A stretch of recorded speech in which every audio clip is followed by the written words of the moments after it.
Hello, everyone. Welcome to our session, Asian Views on Peace and Stability in the Korean Peninsula. I am Kwang Kim, the Korea country representative of the Asia Foundation. We are honored to partner with the Ministry of Unification in this 2021 Korea Global Peace Forum. Just a brief history of the Asian Foundation engagement in North Korea. We at the Asia Foundation, we have been in Korea since 1954, just after the Korean War. Since then, we supported post-war rebuilding in 1950s, national development period in 1960s and 70s, democracy building in 1980s, and Korea's internationalization in 1990s and beyond. Preparing for the opening engagement with North Korea is a major reason why the Asia Foundation is still in South Korea today. We are headquartered in San Francisco with 18 country offices across Asia. The tragedy of the divided Korean Peninsula has been an important concern for the Foundation's Korea program for several decades. And this includes in the form of conferences, training, and exchanges, multiple countries, including sometimes involving North Koreans in a third country, programming inside North Korea, such as our Books for Asia program, as well as training. The Asia Foundation's program to North Korea started with the Foundation's Book for Asia, as I mentioned, in 1996. Since then, we have shipped more than 200,000 books to North Korean libraries, mostly related to STEM-related topics. The Asia Foundation Korea organized 6 law seminars, international business law, in Beijing, Shanghai, and Hong Kong to improve understanding within North Korea, international legal frameworks, and the importance of the rule of law. That was many, many years ago. The situation in North Korea today is very complex, with no easy solution or any solution in sight over the decades. We need new wisdom and voices. The Asia Foundation's strong role has been to bridge complex perspectives from different parts of Asia. And it is my great pleasure to welcome you all to this event, particularly the distinguished panelists from many parts of Asia, all who are world-class in their fields. With this, I'm pleased to introduce our moderator, Ambassador Oh Young-ju. Ambassador Oh is the president of the Institute of Foreign Affairs and National Security at Korea National Diplomatic Academy. As a veteran diplomat, she was appointed ambassador and deputy permanent representative for the Korean Permanent Mission to the United Nations in New York. With the Ministry of Foreign Affairs, she served as the Deputy Minister for Multilateral and Global Affairs, Director General for Development Cooperation, Director General for the Nuclear Security Summit, Preparatory Secretariat, and also the Director at the United Nations Division. Ambassador Oh, it is an honor to have you here. Thank you for moderating the important session today. Over to you. Thank you. Thank you very much, Dr. Kim, for such a kind introduction and such a very warm, welcoming remarks. I'm so particularly pleased to, share your own, thoughts on this, peace and stability issues on the Korean Peninsula.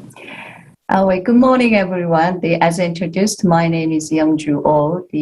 I'm so pleased to moderate this Asia Foundation session of the 2021, the Korea Global Forum for Peace. The title of this session is the Asian Views, Perspectives, and the on Peace and Stability of the Korean Peninsula.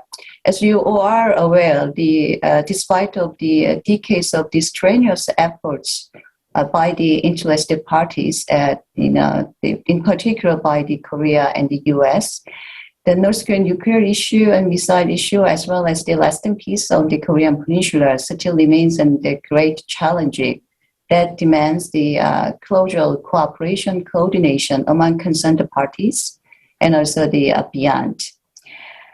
Korean government, Republic Korean government has been striving for establishing the framework structure for engaging North Korea in order to break the repeated pattern of the provocation and the engagement and stalemate. Also, another two, realize the complete denuclearization of the Korean Peninsula, also the establishing the peace, lasting peace regime on the Korean Peninsula.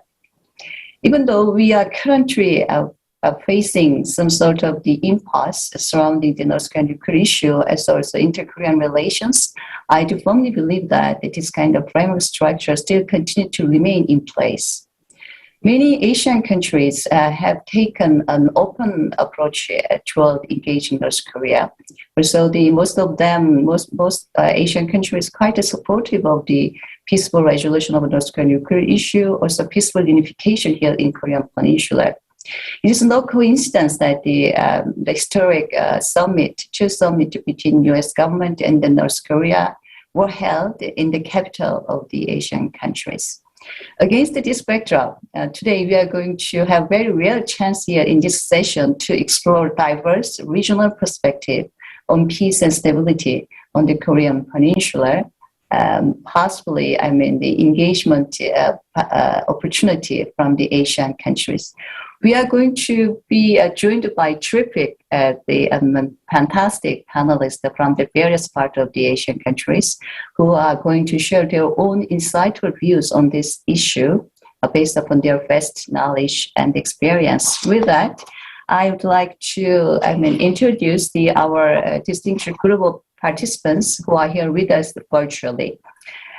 Actually, we have two speakers and 3 discussions from the different parts of Asia. Let me first introduce 2 speakers. We have Mr. Mohan. He is Director of the Institute of South Asian Studies in National University of Singapore. Professor Mohan is globally renowned scholar in the field of regional and global security.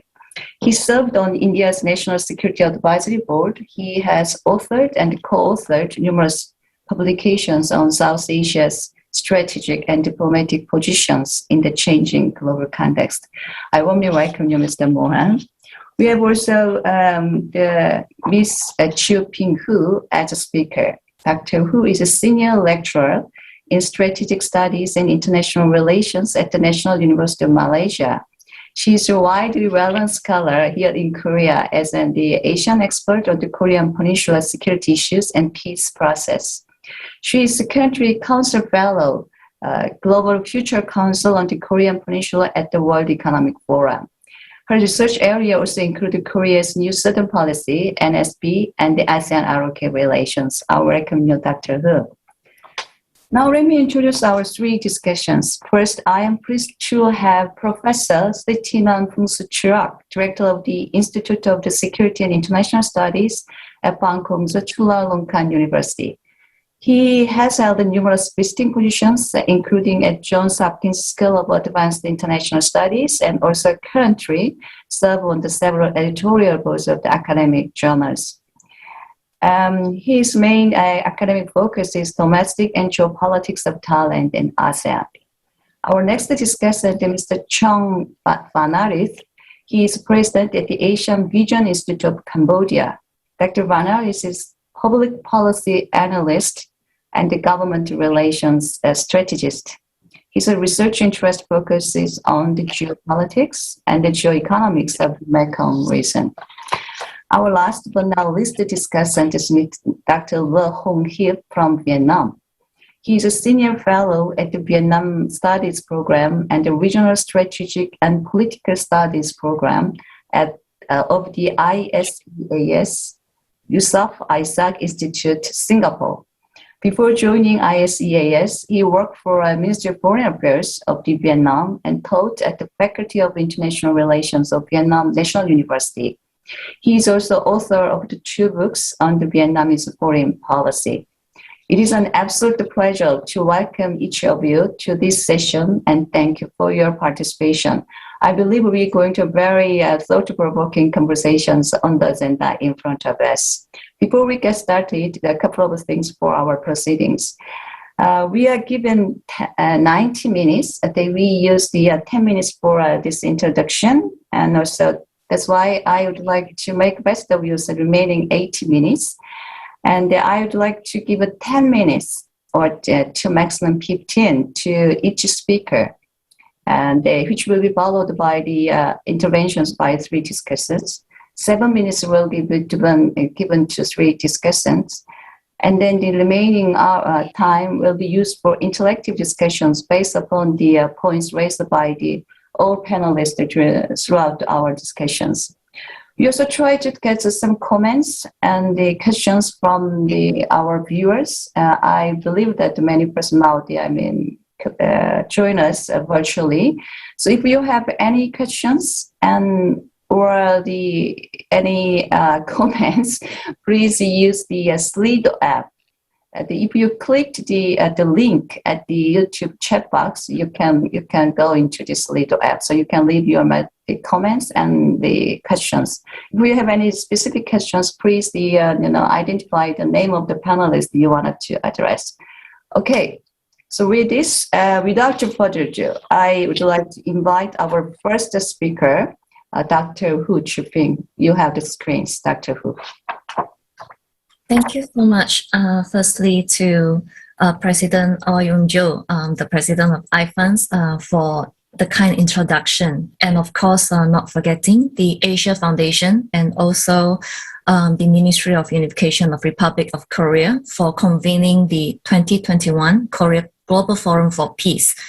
And today we are going to present our views, most of my colleagues here from the Southeast Asian regions, and to give a very brief overview about why Southeast Asia and Indian views matter on the Korean Peninsula. Basically, all of the countries shares bilateral relations with both Koreas, with North and South Korea. And throughout the Cold War, North Korea was gaining footing in establishing and consolidating their relations with the South Asia and Southeast Asian nations through the non-aligned movement known as NAM.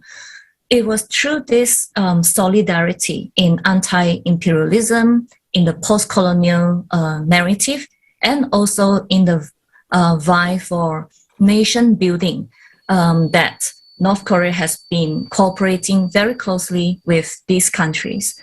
So what has happened since the end of Cold War, seeing the emergence of the multilateral framework to engage North Korea?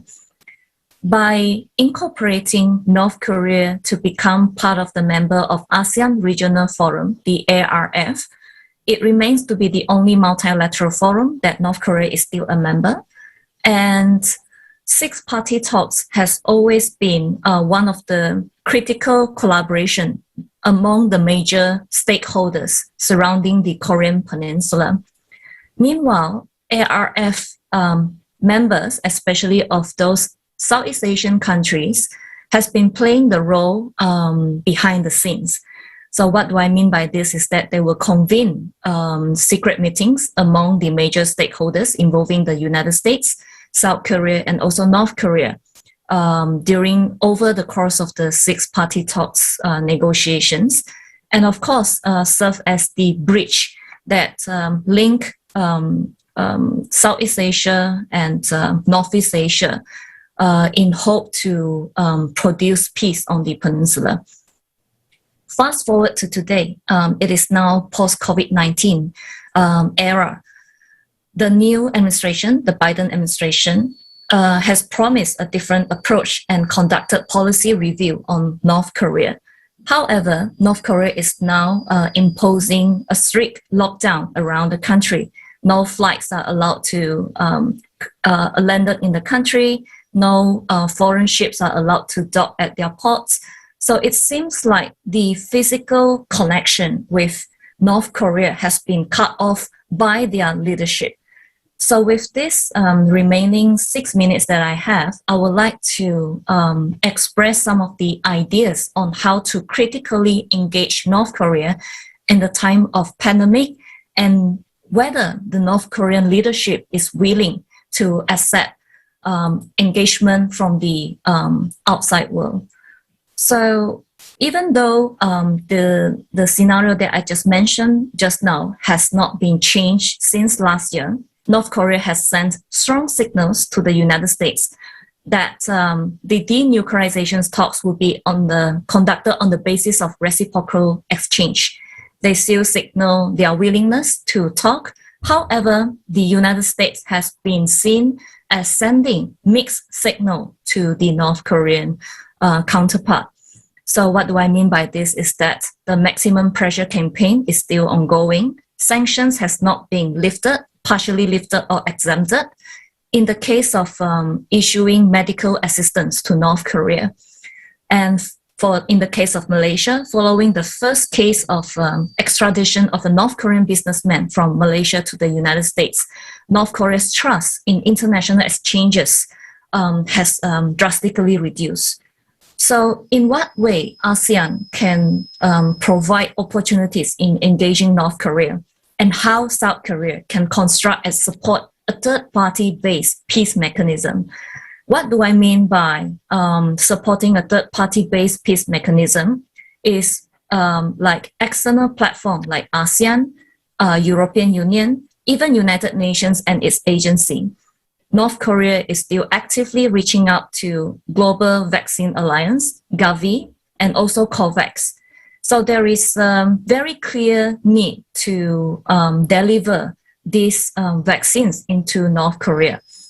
And thereby we can use this point to establish linkages with the country. While most of the diplomatic representation inside North Korea has been reduced, Southeast Asian embassies still maintain their presence in Pyongyang. And this can be seen as the trust that has been afforded to the Southeast Asian countries, India included. ASEAN and its member states, however, have reservation as to what extent meaningful engagement can take place if the United States does not coordinate strongly with South Korea and the other major stakeholders. South Korea has always been trying to advocate for its role as in the main driver's seat of the peace process. However, in 2018 and 2019, we have witnessed the fallout where North Korea rejected advanced engagement from South Korea despite the promise of financial economic aid, and obstacles of the sanctions regime actually hamper much of those engagement efforts. Therefore, I strongly advocate that South Korea should encourage, lobby, and support ASEAN to call for greater coordination and support Korea Peninsula as part of ASEAN agenda.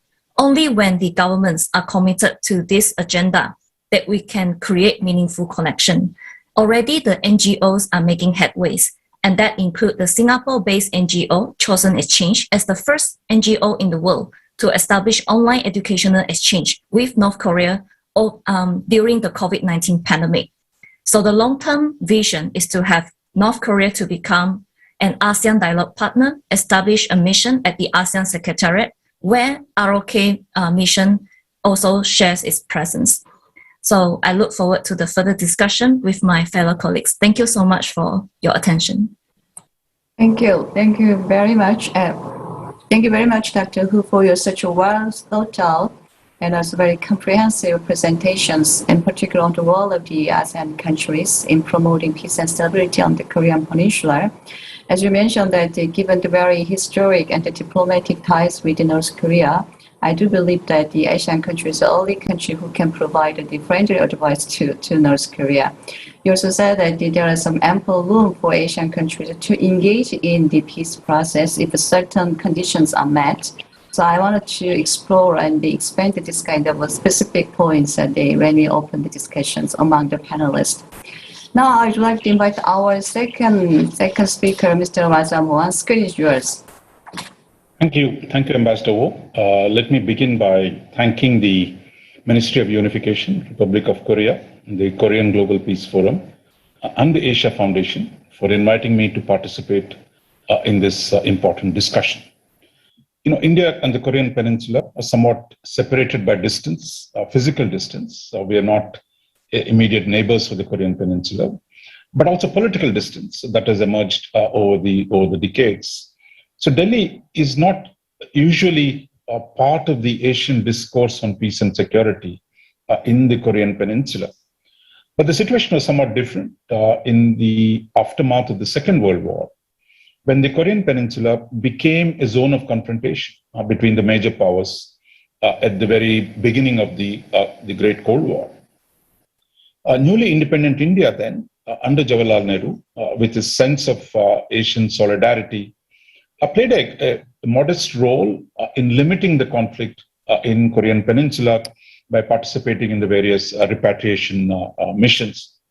But over the decades, from that initial enthusiasm for engaging Korean Peninsula, India has become somewhat distant, politically distant, and we no longer part of each other's political imagination. But I believe that is beginning to change as India emerges as the third largest economy. It becomes part of the new peace and security architecture in the region, including the East Asia Summit and the so-called quadrilateral security framework, the Quad, and the emergence of the Indo-Pacific as a new defining geography. I believe India's stakes in the Korean Peninsula are rising. Unlike many other major powers, India has no disagreement with the Korean quest for peaceful reunification. A strong, united, sovereign Korea is actually serves India's interests in a stable Asian equilibrium. And while the relative size of the Korean Peninsula might be small compared to the giants surrounding it, but it has a crucial role in playing over the longer term for an effective balance of power system in Asia. I think India's growing interest is reinforced by, this is my conviction, that there might be some relevance of India's own national security experience over the last 7 decades for peace in the Korean Peninsula, because there are a lot of similarities between the subcontinent and the Korean Peninsula. There is a nuclear issue in both the places. There is the question of partition of the subcontinent and the partition of the Korean Peninsula. And there is the question of the role of the great powers in stabilizing the region. So let me explore these 3 issues, nuclear weapons, the question of partition, and the question of external role in the peace of Korean Peninsula. I'll try and illustrate that by pointing to India's own experience. Not long ago, it was conventional wisdom that nuclear weapons were the principal source of conflict in South Asia. That is, the problem was about the nuclear weapons. But more than 2 decades after India and Pakistan have declared themselves nuclear weapon powers, today I believe there is a growing recognition that the root causes of conflict are political and not technical. You could argue nuclear weapons are a symptom reflecting the problem or the cause for the actual conflict, whether it is in the subcontinent or it is in the Korean Peninsula. So I think this is important is to see, understand whether we see this as the nuclear weapons as the source of the problem, or actually nuclear weapons really reflect the nature of the problem that already exists. While nuclear weapons are so powerful, so dangerous, and they terribly complicate the security politics, whether it is in South Asia or in the Korean Peninsula. But the answers to peace might be in the political realm and not in the technical arms control fixes.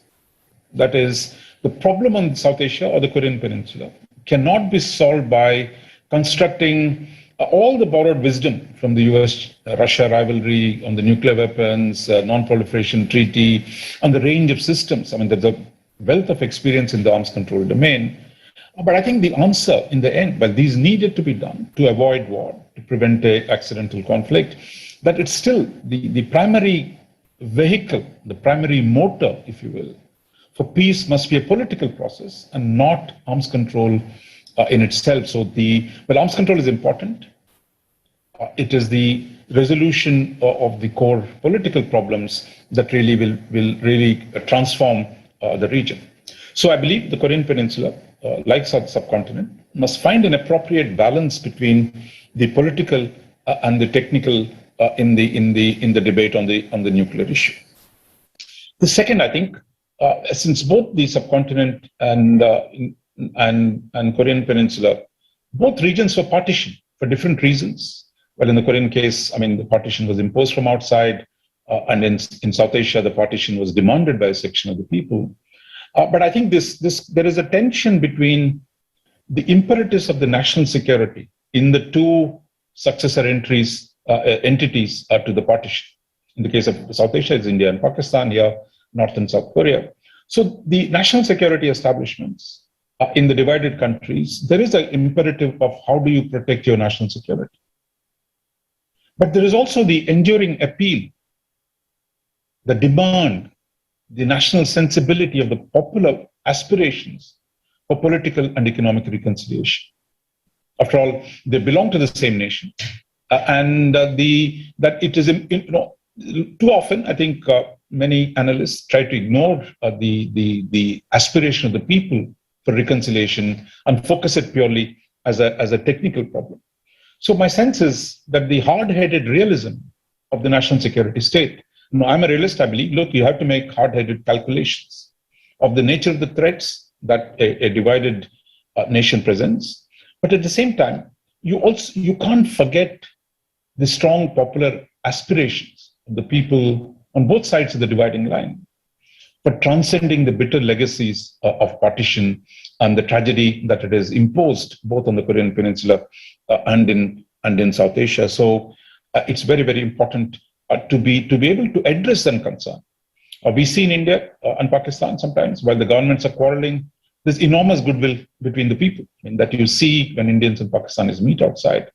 Similarly, I think we've seen a contestation in the Korean Peninsula of what should get a priority, security or reconciliation. And I think the problem is not going to disappear, but I think managing the problem will be critical for the future of the Korean Peninsula.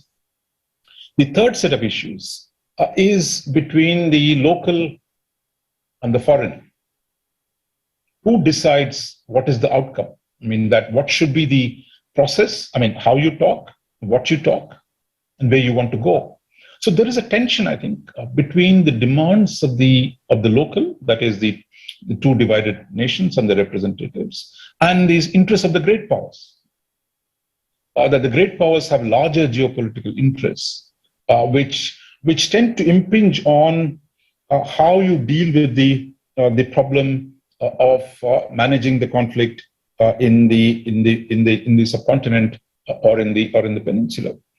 So I think disentangling the internal and the external is very critical, and I think it's not easy because the great powers are not going to simply turn their back. At least in the case of subcontinent, India and Pakistan are very large countries, but in the Korean Peninsula, the penetration of the major powers is so deep and so intense. Whether it is China and Russia with North Korea or the US with South Korea, the penetration of the great powers is very, very powerful. But the experience from India and Pakistan is that, look, when they negotiated on their own, that is, when India and Pakistan negotiated themselves and not turned to Washington, London, or Beijing, the results have been better. We couldn't consolidate those results. So without interference of the major powers, some of the major agreements that were negotiated between India and Pakistan were really through a bilateral mechanism. So I believe the intra-Korean dialogue is very, very critical for long-term peace in the Korean Peninsula. You could argue that, look, you can't wish away the great powers because the location of the Korean Peninsula and the history of the Cold War has made the external powers a dominant factors in any settlement that must be done.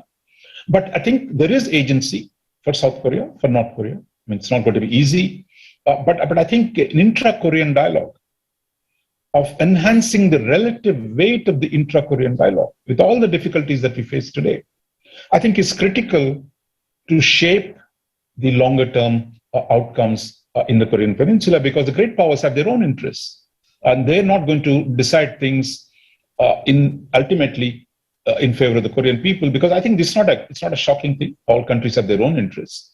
So I think an intra-Korean dialogue that puts the Korean interests first is a critical necessity. But in the near term, that the intra-Korean dialogue must be accompanied by engaging the great powers. So I think the genius of the Korean people finally will be how do they achieve a different framework for peace between themselves. So I will stop here. So I think on all the three issues, on the nuclear weapons, on the question of reconciliation versus security, and on the question of internal versus external, the time, I believe, has come to explore alternative approaches to dealing with the challenges in the Korean Peninsula. Thank you, Ambassador. I'll stop here. Thank you. Thank you very much, the Dr. Mohan. I think you just raised very interesting points which can be, applicable to our case as well. To my mind, you are just addressed some balance issues, In the current issue, we need a balance between the political issue and the technical issue, balance in terms of the unification, also balance between the, external actors and also the direct actors in pursuing the pieces and also the unification agenda of the Korean Peninsula. Thank you very much for sharing your insightful views from the Indian angle. So also you raised the several points which can be further discussed among the other discussants. So I also quite interested in how these intensifying U.S.-China strategic confrontation would impact on this peace process and on the Korean Peninsula as well. So we can discuss later on that specific point. Now I would like to turn to our three discussants, and first I would like to invite Mr. Titinan, from the Thailand. Actually, you can respond to the two presentations, as well as I wanted to hear from your own perspective on the basis upon your country's view on the Korean Peninsula related issues. You have the floor. Thank you, Ambassador, and thank you to the organizers, my fellow panelists. I think I've enjoyed the remarks so far from both presenters, Dr. Wu Chiu-ping and Professor Raja Mohan. I would like to kind of tailor and frame my remarks in three ways. First, we talk about North Korea, DPRK, so what to do with North Korea. And second, what South Korea, what ROK can do. And then third, finally, how South Korea and ASEAN can further align their interests. North Korea is a frustrating, difficult issue area. We are now in the 2020s with pandemic, but North Korea, the Korean Peninsula is still stuck in the 1950s. It's from the Cold War. Many countries, many parts of the world at large have moved on, but Korean Peninsula is still stuck there. So I think, as I see it, there are three ways about it. There are three ways that we'll see North Korea behave in the near term, medium term. First, something happens on the downside. Otherwise, maybe something happens on the upside, or nothing really changes. So on the downside, we know that North Korea is a nuclear power, and if they resort to belligerence and aggression, this is something that I think would adversely affect, immediately consequential for South Korea. And we see this different signals, and the regime in Pyongyang very difficult to read, to analyze because of the lack of data points and so on. But on the downside, it would be the aggression, belligerence, and we've seen some rhetoric going in that direction before. And with the new U.S. administration, I think that North Korea they tend to test different governments, different policy lines. I think President Trump, with all of his bluster and all of the controversy around him, he got North Korea kind of right. He had that episode and a series of dealings whereby eventually they had a summit. That was extraordinary.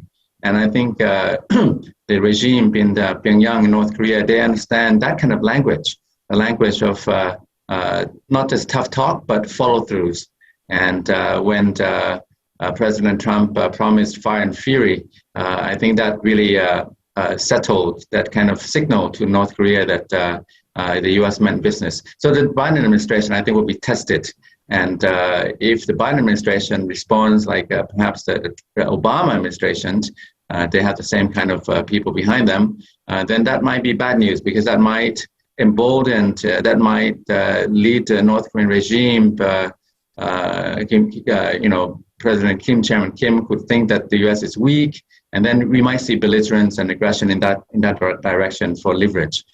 If something happens on the upside, and we've been waiting for the upside for decades, and that is some kind of reform, some kind of changes within, and some kind of reunification ultimately. And that, I think, is probably the third least likely of these scenarios that I see. More of the same, the third scenario would be what we're seeing now. More of the same, no aggression, no reform, no reunification, just kind of erratic, up and down, sideways behavior from the regime. And that's probably something that we can probably expect as the most likely scenario, depending on how the Biden administration responds to the North Korea's testing or signaling and maneuvers in the near term.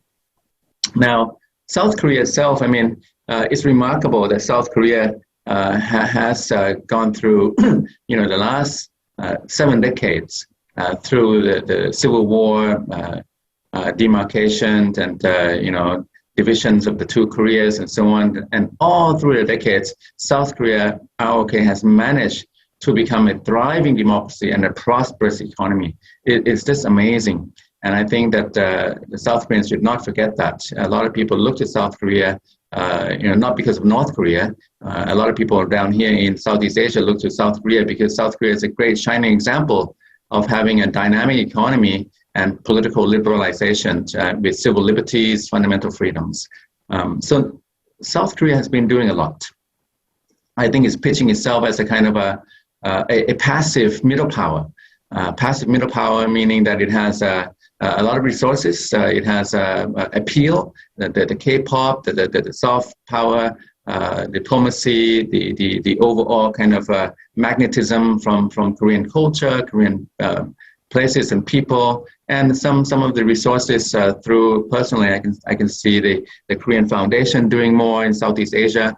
And, the Korean government has come up with the new Southern policy. I think now it's NSP Plus, but it has recognized that, Northeast Asia problematic. Southeast Asia is where dynamism and the future lies. So it's coming southwards, and it's resourcing that strategy. I would say that the South Korea has to be careful about maintaining continuity. So NSP has generated a lot of excitement, has a lot of potential and promise, but it has to be maintained and maybe broadened beyond the domestic politics of Seoul, of South Korea. So if President Moon eventually gives way, the subsequent administrations, I do hope that they will maintain this NSP Plus overall direction. There's been a lot of remarks already on the ASEAN regional architecture. South Korea has done a lot of cooperation with ASEAN within the ASEAN-led architecture building from the APEC, AIF, ASEAN Plus 3, East Asia Summit, 80 million plus. So South Korea is part and parcel of the entire ASEAN project of building regional mechanisms and institutions and frameworks for cooperation, collaboration, coordination for peace and security in the region. So I think more of that is needed. The AIF has already been mentioned. That's a key platform to engage North Korea. So far, not a lot of results, but we have to keep trying. Finally, I think now we need to see where ASEAN and South Korea can further align interests. We need to make Northeast Asia and Southeast Asia meet somewhere in the Indo-Pacific. So I think it's in the common interest of South Korea to with ASEAN to ensure that the Indo-Pacific, that East Asia, Northeast Asia, Southeast Asia, the Asia-Pacific, however we frame it geostrategically, geographically, it should not be dominated by the great power rivalry between US and China. I think it's in the interest of South Korea and also ASEAN to keep the regional neighborhood with their own autonomy without the dominance from the great power rivalry. And that's an area I think that we could discuss a lot more what we can do. I can see that South Korea is engaged in the Mekong region, has summits here. And I think, not just overall ASEAN, but mainland ASEAN, maritime ASEAN, overall ASEAN, to keep the major powers, the great powers, at sufficient rest despite their competition and rivalry in order to maintain regional autonomy and not to be dominated by larger powers. I'll leave it there. Thank you very much, Ambassador O. Thank you, Professor Sitiram Suchrak. Thank you very much for your very insightful views, which I believe quite comprehensive. Not only addressing the North Korean issues, but also, you just mentioned that the relationship between the Korea and the ASEAN countries in broader sense. You also, to show your own concern of the, continuity of our NSP and SP plus. So maybe we can talk about this issue later in the context of the, the peace and stability on the Korean Peninsula, how the close relationship between ASEAN countries and the South Korea would impact on the North Korean issues as well. Okay, so our next speaker, Mr. Chuang Banaris from Cambodia. You have floor. Thank you very much, Ambassador O, and I would like to join my colleagues, distinguished panelists here, to thank the co-organizer for the invitations. I share the view with Professor Chipping and Professor Mohan with regards to the role of ASEAN and the role of India in this particular issue, because peace and stability on the Korean Peninsula cannot be detached from peace and stability in the Asia-Pacific region, and every country have a stake in it. So that's why we try to do our best, whatever we can, to contribute to peace and stability on the Korean Peninsula. Of course, we have limitations and shortcomings with regard to our leverage especially on North Korea. To what extent we have leverage on North Korea when it comes to peace and reconciliation. So that is the kind of limitations. Cambodian perspective, it's quite interesting. On the Korean Peninsula, I think Prime Minister Hun Sen himself had very keen interest and strong will to have the two Koreas to have peace dialogue, and with the ultimate goal of perhaps unification in the long term. But he publicly expressed the Cambodian intention to have whatever it can to mediate the differences between the two Koreas. And from the Cambodian perspective, the two Korea are the two key actors in maintaining peace and stability, because you should not expect peace and stability to be provided by external powers, right? So learning from the Cambodian history, the fall of Phnom Penh, the fall of Saigon, now the fall of Kabul, relying on external power for your security and defense would be an illusion. So that's why national ownership, self-reliance is very critical to earn peace. Prime Minister Hun Sen himself have actively involved in Track 1.5, because it seems that Track 1 is very kind of challenging and difficult to achieve its goal due to a political constraint, political interest constraint, or national interest consideration. So Track 1.5, he very much involved in the Universal Peace Federations. So he attended several times the Rally of Hope, a peace summit of the Universal Peace Federations. The Rally of Hope, for instance, in June, virtually conducted by Universal Peace Federation, Prime Minister Hun Sen stressed the word trust-based cooperation and dialogue, and also kind of empower Track 1.5 to find kind of innovative ways to approach the Korea Peninsula.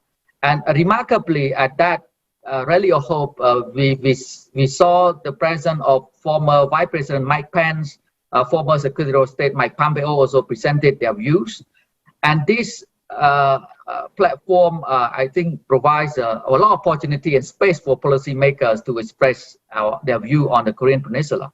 So next month, we will have another Rally of Hope, and Prime Minister Hun Sen also will attend, and also will preside over the establishment of Asia Pacific Secretariat of Think Tank 2022, which my institute, Asian Vision Institute, is the secretariat. So we will in charge of organizing events and peace dialogue on the Korean Peninsula as well as the Mekong regions.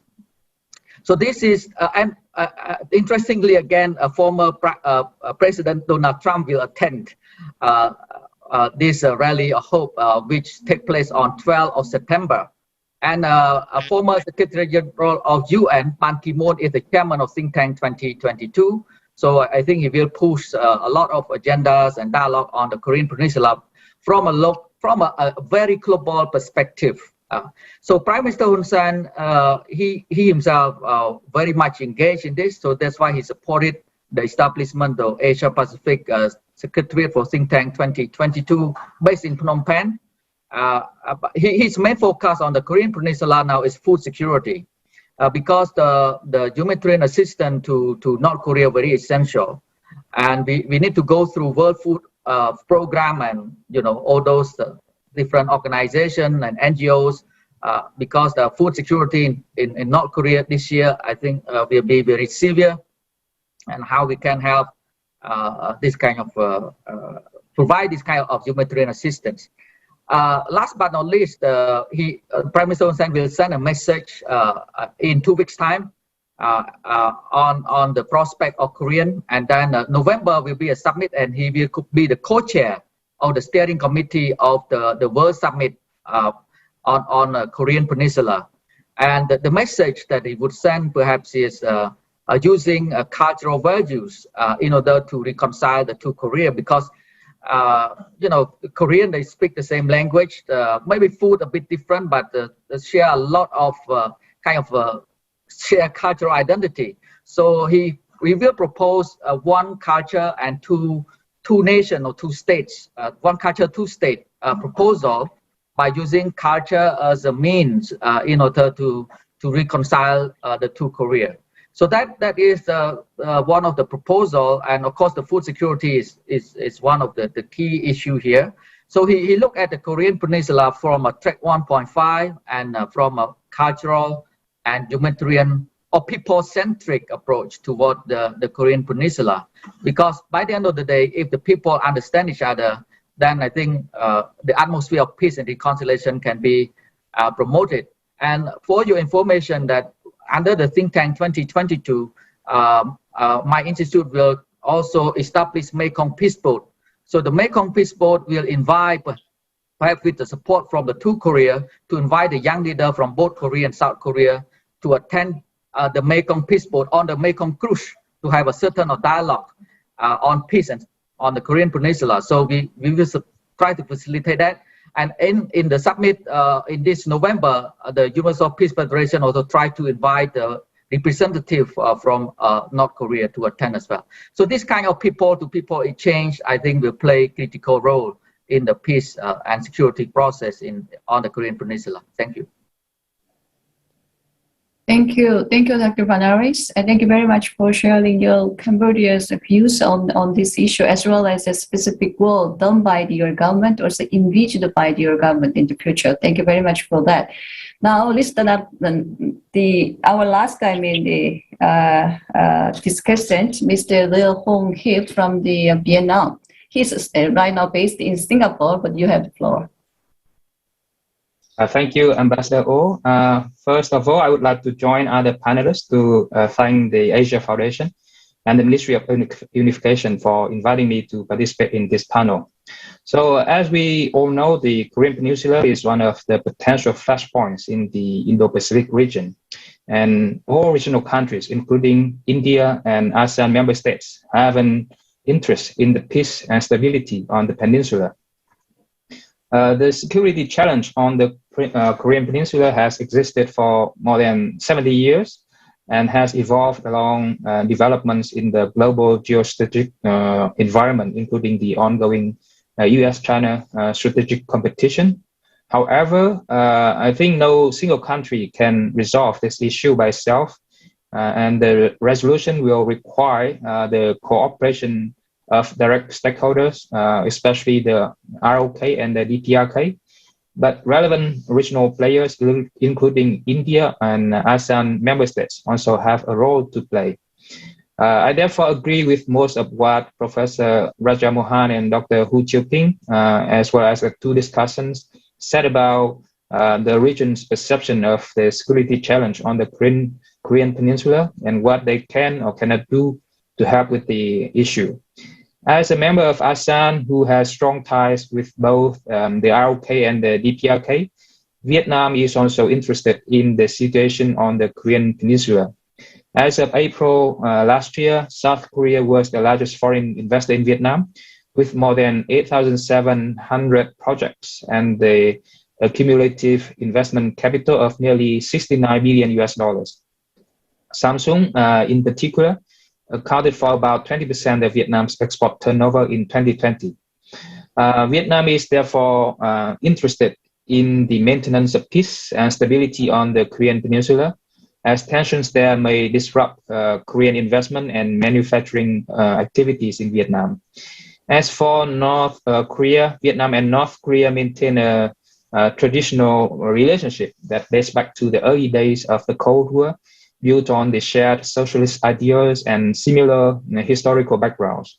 In the 1970s and 1980s, bilateral relations faced some setbacks due to North Korea's objection to Vietnam's entry into peace negotiations with the US in 1968, and then Vietnam's military intervention in Cambodia from 1979 to 1989. During this time, North Korea criticized Vietnam harshly and did not recognize the new Cambodian regime supported by Vietnam. And North Korean leader Kim Il-sung also offered refuge to Prince Norodom Sihanouk. In the late 1980s, the two countries' relationship started to improve. However, after Vietnam started to open up the economy in 1986 and sought diplomatic normalization with South Korea in 1991, North Korea was upset and bilateral relations were rather cold during the 1990s. Since the early 2000s, bilateral ties have got warmer, but the two countries are not particularly close. Vietnam and North Korea have a trade agreement, but their trade ties are virtually non-existent due to international sanctions against North Korea. The annual two-way trade turnover is normally in the range of 10 to 15 million US dollars only, and it is minuscule in stark contrast with Vietnam's vibrant trade ties with South Korea, which reached 66 billion US dollars last year. In 2017, North Korea's decision to involve a Vietnamese national in the assassination of Kim Jong-nam in Kuala Lumpur also upset Vietnamese officials. However, as the Vietnamese citizens involved in the case was released by Malaysian authorities in 2019, the case did not seem to cause much impact on bilateral ties. As North Korea sought to get around international sanctions, it also tried to sell coal to Vietnam, but under international pressures, especially from the US, Vietnam decided to stop buying coal from North Korea. However, North Korea seems to understand the reasons behind Vietnam's decision, and there were no major setbacks in bilateral relations due to that decision. Currently, Vietnam is still one of the countries where North Korea maintains its diplomatic presence. It also maintains strong some economic activities there. For example, North Korea now is still running a number of Korean restaurants in Vietnam, and it is one of the sources for them to earn hard currencies. The highlight in the relationship between Vietnam and North Korea is the visit by Mr. Kim Jong-un to Hanoi to attend the summit with US President Donald Trump in March 2019. And the event shows that Vietnam can play a bridging role between North Korea and other stakeholders. Another role Vietnam can play to support peace and stability on the Korean Peninsula is to encourage North Korea to open up its economy and reform its foreign policy to become a kind of normal state. Vietnam has relevant experiences to offer North Korea in this regard because Vietnam used to be in a rather similar situation like North Korea now. That is, facing major security threats, having a failed economy, and suffering from international diplomatic isolation and economic embargo. North Korea seemed to be interested in Vietnam's economic reforms. Over the years, they have sent a number of delegations to Vietnam to learn Vietnam's experiences. Under Kim Jong-un, North Korea has also experimented some market reforms, but the pace and the extent of such reforms are still limited. In the case of Vietnam, the desperate need for economic reforms and international integration in the 1980s encouraged Vietnam to pursue foreign policy changes and improve its security environment For example, in 1989, Vietnam withdrew its troops from Cambodia. In 1991, it normalized relations with China. And in 1995, it joined ASEAN and normalized relations with the US. In the case of North Korea, I think why North Korea is also in desperate need for reforms, it has not been able to make decisive foreign policy changes and improve its security environment. I think there are two major differences between North Korea now and Vietnam in the late 1980s. First, North Korea is developing its nuclear capabilities, which may strengthen its deterrence capabilities, but also worsens its external security environment. And we know that without a favorable external environment, it will be very difficult for North Korea to open up and reform its economy. In this sense, I think the nuclear issue to North Korea now is similar to the Cambodian issue to Vietnam in the 1980s.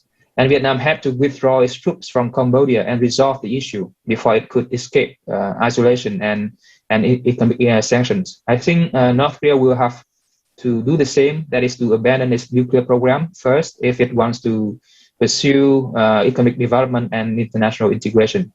Second, I think although the ruling party in Vietnam, the Communist Party of Vietnam, was also concerned about its regime security, but it was less paranoid about external as well as internal threats than the Kim regime is. And it is because while Vietnam is one-party state, North Korea is a dynastic regime, which makes it more sensitive to security threats. So the key to solving these two issues is to come up with an arrangement under which the international community can ensure security for North Korea and its regime, so that they can feel safe to abandon their nuclear program and reform its economy and integrate into the international community as Vietnam did in the late 1980s. And we have talked about this scenario for years, but it still can't be materialized yet. So although Vietnam maintains a rather friendly relationship with North Korea, I think Vietnam still has very little leverage on the North Korean leadership. However, whenever there is an opportunity, Vietnam will try its best to support the denuclearization process of the Korean Peninsula and encourage North Korea to pursue reforms and international integration. And Vietnam's efforts to host the Trump-Kim summit 2 years ago is an example.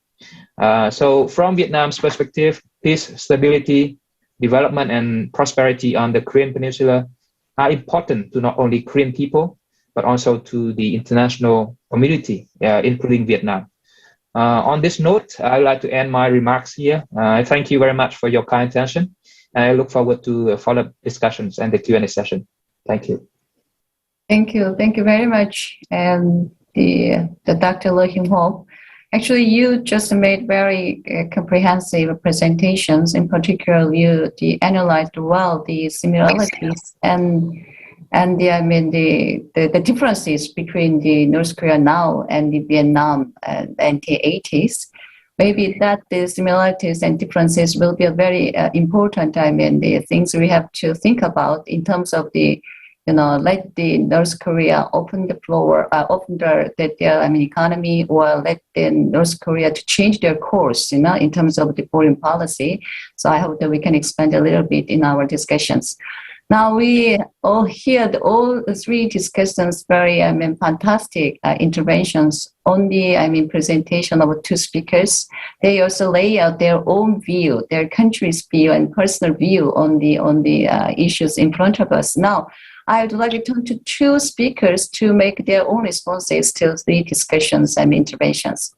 I would like to first be inviting Dr. Hu for your responses. Actually, because of time constraint, you didn't touch upon the several points on your prepared, presentation. So you can touch upon that. Actually, you mentioned that the role of the ASEAN countries in terms of the deliver humanitarian assistance to the North Korean countries, North Korea. So I just wanted to hear more on that point. What kind of the, advantages the Southeast Asian countries could deliver, because there are a lot of the other, intermediaries like UN agencies, EU countries, and other global NGOs, So why should we, capitalize on the role of the ASEAN countries when it comes to delivering humanitarian assistance to North Korea? Thank you. You have the floor. Thank you so much, Ambassador Oh. So in regards to response briefly to the discussant's point, I would like to provide my opinion that North Korea is not keen to follow in on Vietnam's Doi Moi reform because they found that it is not suited, and this is why, despite many years of training by the Vietnamese official to the North Korean official, nothing substantive has changed in North Korea, and this is because of the leadership factor in North Korea. So the one that you need to convince the most to conduct the reform, and reform has kind of become a very sensitive topic in the North Korean regime because when they attempt to do so, it's resulting in a disastrous financial or currency reform during Kim Jong-il's time. And under Kim Jong-un, it is more geared towards domestic generation of economic development, such as construction, their obsession with the speed to complete buildings and many other projects, mega projects especially. And right now, agriculture has received the most attention. And this is where I would like to propose that under the existing ASEAN mechanism, we have an ASEAN rice reserve under our food security initiative. And Vietnam, despite not having substantive trade relations with North Korea in recent years due to sanctions, still donate rice to North Korea. Maybe the volume has reduced compared to before. And if we want to entice North Korea to participate, to normalize them, to get them more engaged in international community, we should start with ASEAN community. So if they can be used to our norms, our principles, then they may be more comfortable to try outside of ASEAN approaches in future engagement. In regards to three major areas that we can try with North Korea, I particularly want to highlight medical assistance. I have recently interviewed the former medical relief agency to North Korea who has provided three medical assistance during flooding incidents, the train clash incident in North Korea. So the organization actually expressed that if there is the will from the funders to provide funding to send medical aid to North Korea, they will be more than happy to resume and conduct the operations in North Korea. So this shows that humanitarian assistance is one of the major channels that we can use. So I have just mentioned about the food. So North Korea recently also have delegated military infrastructure for agriculture use. For instance, they have converted one of the A base to become the greenhouse base. So if they set up the greenhouse tent and to cultivate some of the vegetation inside the greenhouse. So understandably, this was set up by NGOs before, and now there is no NGOs operating in North Korea. So if such channel can be opened with North Korea, then we can show our sincerity in helping to lessen the burden and struggle of the people at this very critical time. So non-US and South Korea-backed vaccine or medical help may be also welcome within North Korea as well. As I mentioned during my remark, right after Chosun Exchange managed to establish the online educational exchange with North Korea, Russia followed right after that. So it means that as one organization paved way for connectivity, others may follow, and this requires specialists to pay specific attention to these kind of exchanges. So I also understand that environment is a very critical issue. It is related to food. It is related to North Korea's security situation. So I applaud Professor Mohan for highlighting this, the concern for the national security situation. And given how the nuclear debate kind of stands in the way, so there must be a consistent policy and political signal coming from South Korean government that they will consistently deliver and ensure the goodwill maintained over the peace process. So I hope the others can share their views as well. Thank you.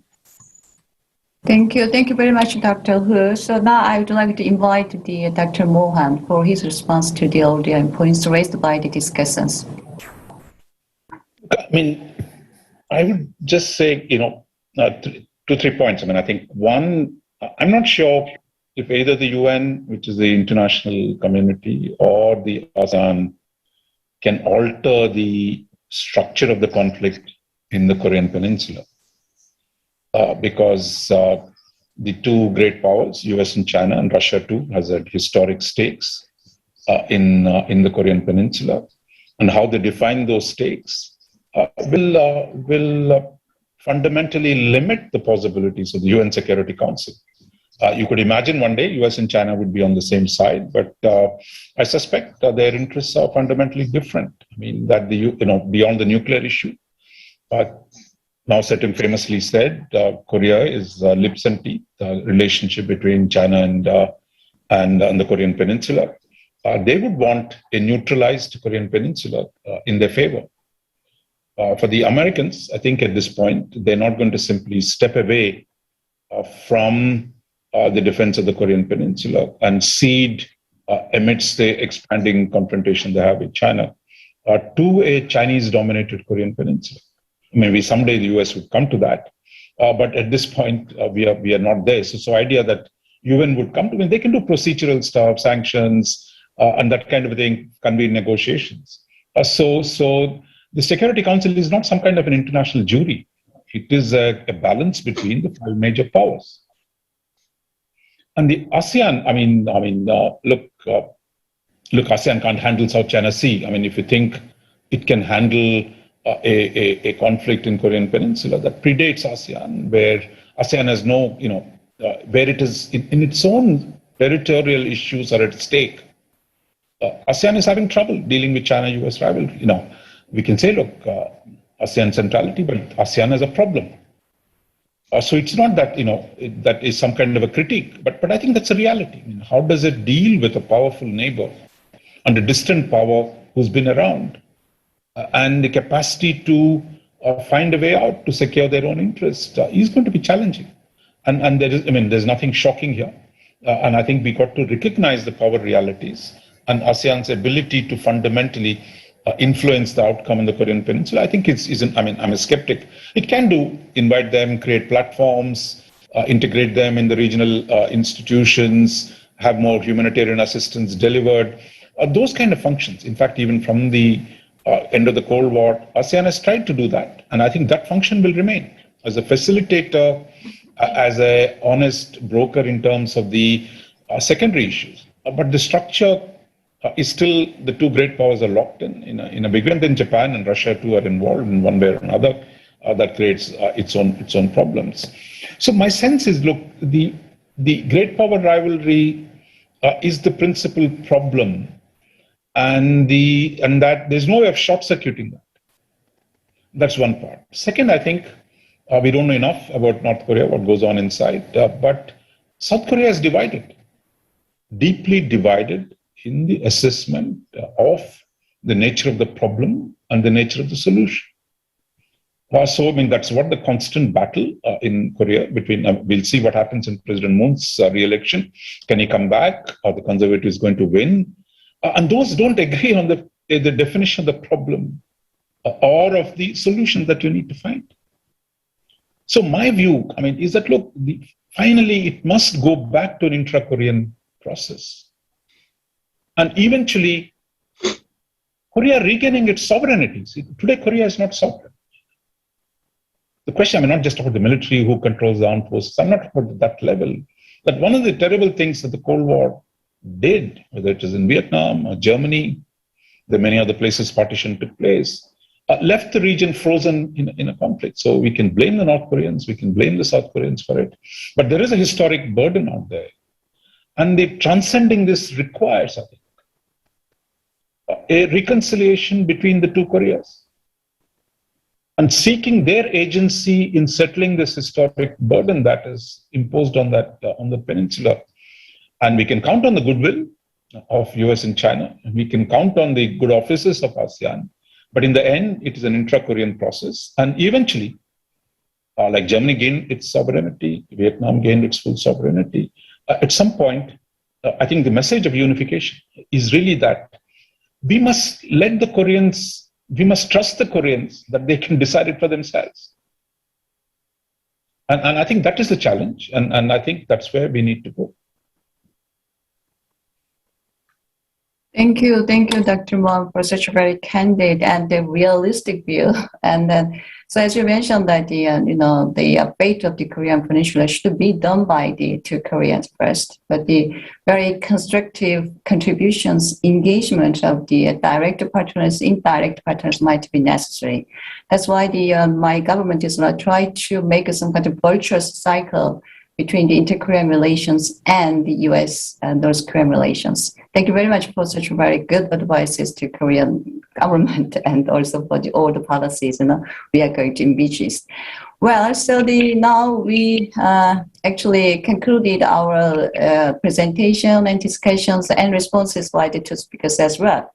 Right now, the 12 o'clock in Korean time, so only 20 minutes are left for us. We have several questions from the viewers, quite a good questions as well. And actually, I put forward several questions to each panelist using the questions by the viewers, and then we will make use of the remaining time to respond to their questions. First question go to the Professor Pongtu Sirak of Thailand. Question goes, is there any differences before and after COVID-19 in North Korea's economic dependence on China and the effectiveness of international sanctions? A huge question. And then you can think of what your response is. Another question go to the Dr. Banaris. I mean the person who put this question. I would like to hear your view as an expert in scenario planning and decision making. What is your views to make the best way to end the repetition of the pattern? I mean, cycle pattern crisis, tentative progress, breakdown, stalemate, another case when it comes to North Korean nuclear issue. This is two questions put forward by the viewers.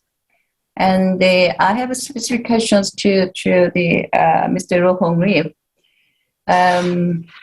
You mentioned that the differences and similarities between North Korea now and the Vietnam in 1980s. Also, Dr. Hu raised out her own point on the role of the Vietnam. And actually, the differences you articulated is that the stability issue, nuclear issue. The North Korea has its own nuclear arms, and also the North Korean regime is quite unique. Even though this communist regime, this is the the Kim Dynasty regime. So this is kind of big differences, when it comes to refer to the Vietnamese case into the North Korean. I mean the openness. So I just want to get your own the more specific. I mean your the views and how could you ask North Korea to utilize your own experience in engaging with the outside world based upon this kind of analysis, even though there is very big difference between two countries? So what kind of lessons actually you deliver to North Korea, when you have the frequent encountered with the North Korean side? These three questions go to the to three discussants. After that, we have the remaining time. I will again invite two speakers for their takeaways if we have the time for that. Okay, so start with the Dr. Siti Tinan, and you have the floor. Thank you, Ambassador Oh. I'll just make 2 points. I mean, second point would be to try to answer the question about North Korean reliance on China. But there have been some comparisons about between North Korea and a number of other countries that have gone through partitions and reunifications. Germany, Vietnam, for example. There's another country that I think in the mix is Myanmar. And here, Burma, Myanmar, has gone back to the past. where North Korea is very much stuck in the past. And that is, there's been a coup, military coup. There was a nuclear connection between North Korea and Burma, Myanmar in the 1990s and even the 2000s. So this is something we're watching very carefully. The difference, after a decade of opening and liberalization, Myanmar now is seeing pretty much the entire population rising up against the military regime. And they have a civil war, it's a stalemate. It looks very protracted. I think it will be prolonged for some time. The stalemate doesn't give any side of between the two sides, the NUG, the opposition resistance and the military government. They kind of stuck in this stalemate, and the UN will have a say about who represents the country. But for North Korea, we're watching because the nuclear connections in the past. I think Thailand and the neighborhood does not want to see recurrent or coming back. And then I think the lesson from Burma, Myanmar is that, it's path dependent in a way. North Korea never had that kind of civil society movement and space over the last decade to see a rising up upheaval from down below. So North Korea, to the second point, looks very bleak. The reliance on China, of course, from the data points that we can get, we can see that trade with China has gone substantially down, been substantially reduced. The regime now is about maintenance and survival. It's been skeptical of vaccines, and you can see that COVID-19 COVID-19 to me is a magnifier, multiplier, catalyst, and possibly a game changer, depending on how long it lasts and what happens in the near future in the interim. But for North Korea, the regime is squeezed now, it's cornered. People inside, they must have a humanitarian crisis, major catastrophe, because they must have many, caseloads and they're not being reported. So any kind of immunity that will be had in North Korea will be through infections. So you'll see a lot of high death toll, but we don't know how many. But if they don't have vaccines soon, people will have to be immunized through catching the virus. Now, for China, I think China will not let other powers come into the mix, I think. But even China itself, the reliance from the Kim Jong-un is less than before, because Kim Jong-un feels that he's cornered and regime survival is at stake. So people inside are going to suffer more and more, and we're not going to see the kind of rising up that we see in Burma, Myanmar. So it looks very bleak to me. A lot of humanitarian sufferings, hardships, and death toll for regime survival. But moving forward, something could also happen depending on how long this COVID-19 runs on for. I think Russia has more gained in this mix. Like Russia has gained a lot on Burma, Myanmar by supporting the military regime. Russia also has a vaccine, effective vaccine. So I think it has more to gain there. But overall, I think I agree with Raja Mohan that the ASEAN is limited in what it can do, and it looks very bleak. And I think the Peninsula issues will have to be resolved on the Peninsula somehow. And that requires some cooperation from U.S. and China, but in the main, bleak in the medium term, but somehow within the peninsula, from South Korea, North Korea, changes will have to come from inside there. Thank you. Thank you very much, Dr. Kitinan. And so I would like to invite Dr. Banaris. You can respond in 2 minutes. Thank you. Thank you. Thanks for the question. When it comes to scenario planning in this regards, we can have two layers, elite aspiration and people aspiration level. For the elite aspiration, perhaps we can guess from both sides, North and South Korea. But when it comes to people aspiration analysis and scenario planning, perhaps we only have one side, which is from South Korea, and we don't have the people aspiration data or that we can analyze from North Korea. So that is something is missing. So I personally more biased toward people aspiration scenario planning, because I look at things from a people-centric point of view, especially when it comes to the peace and security. So more people-centric, not the kind of institutional approach or elite-centric approach. Looking at the Korean Peninsula, I think the best scenario from my point of view, a kind of low-hanging fruit is to facilitate this kind of platforms in order to engage the people of the two sides. So that would have to create a meaningful kind of path toward the peace and unification of the two Koreas. So that is something that I think we need to do more in order to find ways to facilitate all this humanitarian and people-to-people cooperation and mutual assistance. Thank you. Thank you very much, Dr. Van Aris. I would like to invite Mr. Mohan here for his response to my questions. You have 2 minutes. Thank you. Okay, thank you, Ambassador O, and especially for your very interesting question.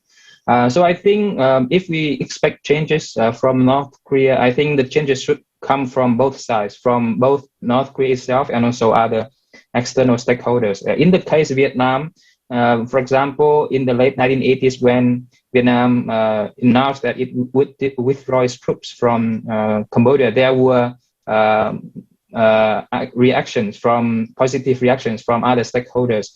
For example, China normalized its relations with Vietnam in 1991, and then other institutions like the World Bank, the NMF, resumed their lending to Vietnam, for example, and then ASEAN welcomed Vietnam to join the organization. So I think here there should be mutual reciprocation, from both sides. If North Korea, for example, agrees to somehow abandon or minimize its nuclear program, there should be some incentives or rewards from international community.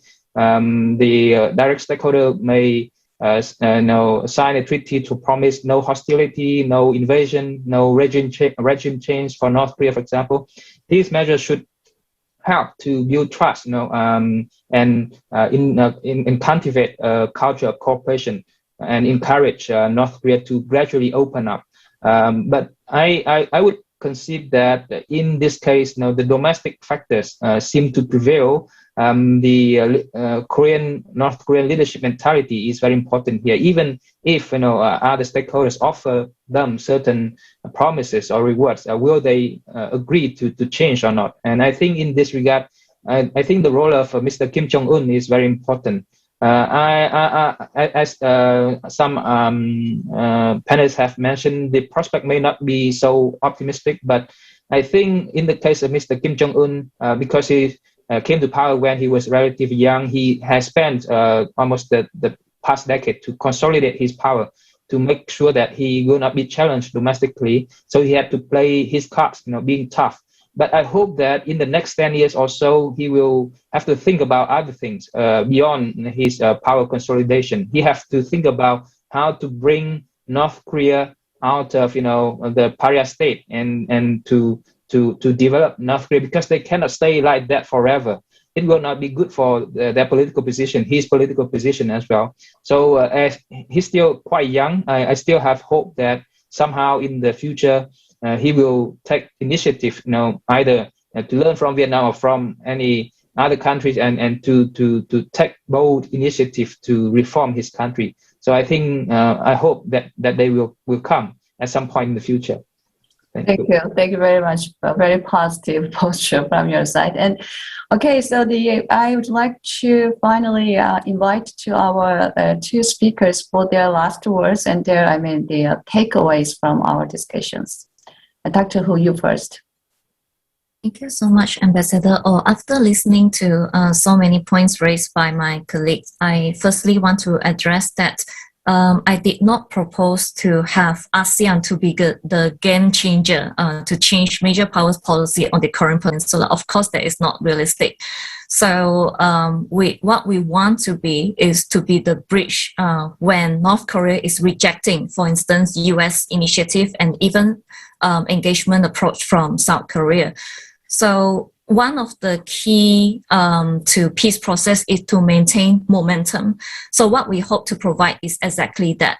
In the early, after the Sunshine Policy and the first Inter-Korean Summit in 2000, European Union started to enter North Korea, and there is some programs that were being implemented and received a very high positive feedback from among the participants, from among the EU partners, and also from within North Korea. And unfortunately, that has been discontinued after North Korea tested their nuclear weapons for the first and second time in 2006 and 2009.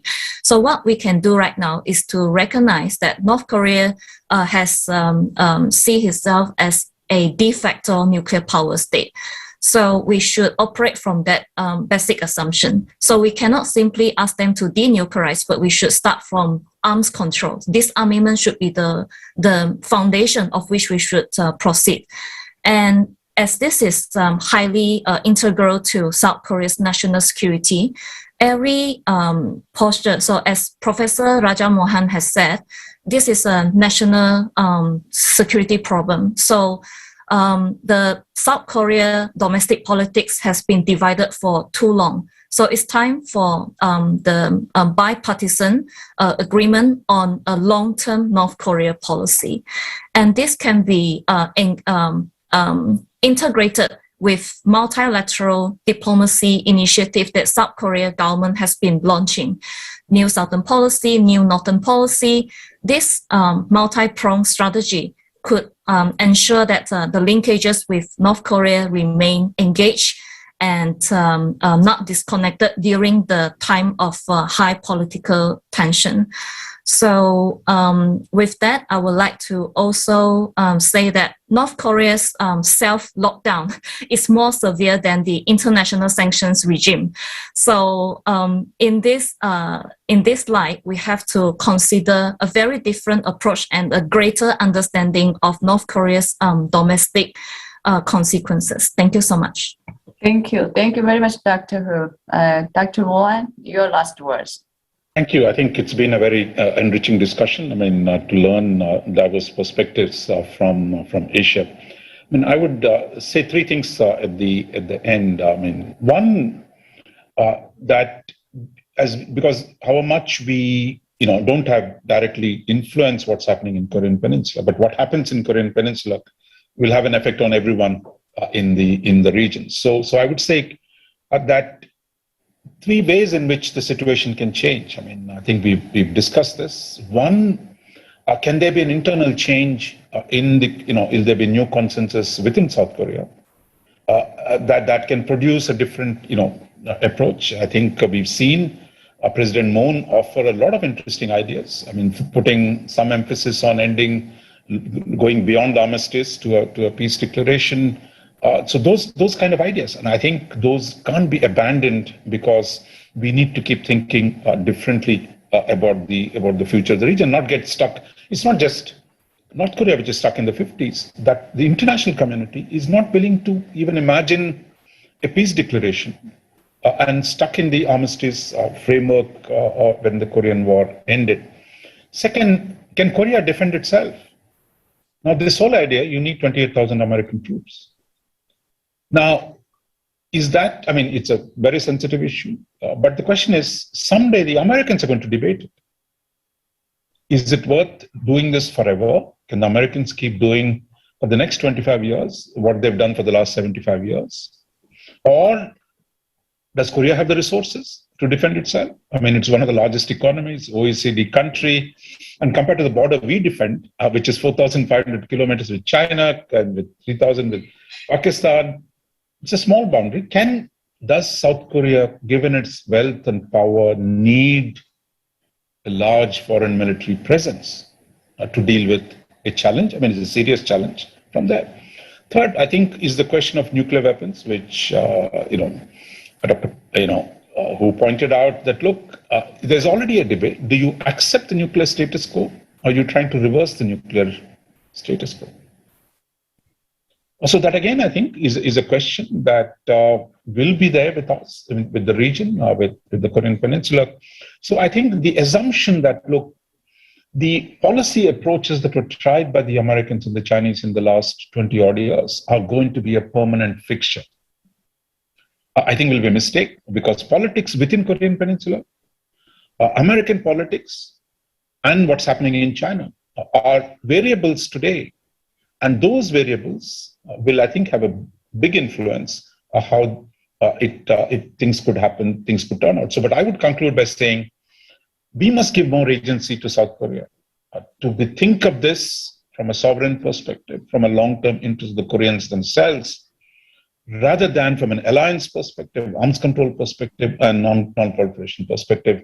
I think that hopefully, but that needs a different consensus in South Korea. One can only wish the South Korean people very well because this is a challenge, but I think they have the resources and the will eventually, I think, to cope with this challenge. Thank you very much, Dr. Mohan. Thank you very much for your last words. Actually, you also posed very, significant questions and points, which might lead to another round of discussions, But because of the time constraint, we have to end our discussion here. As I would like to thank all the panelists for their very constructive and provocative contributions. My special thanks go to all the viewers for their very active engagement with the putting forward the questions. Before concluding, one thing I would like to stress is that we need very open and innovative and transformative in our thinking, our actions in order to sustain peace and build a robust security regime on the Korean Peninsula and beyond. This is really, the difficult task we are facing. But in this light, the views and roles of the Asian countries deserves further attention and discussions when we are pursuing a long-lasting peace and stability in the North Korean and Northeast Asian region. So today, I really enjoyed all the discussions and the points raised by the older panelists. I hope that we can have another occasion to discuss, the follow all the points we have already here. So thank you very much for your engagement. I hope you stay very well and safe. Thank you. Thank you.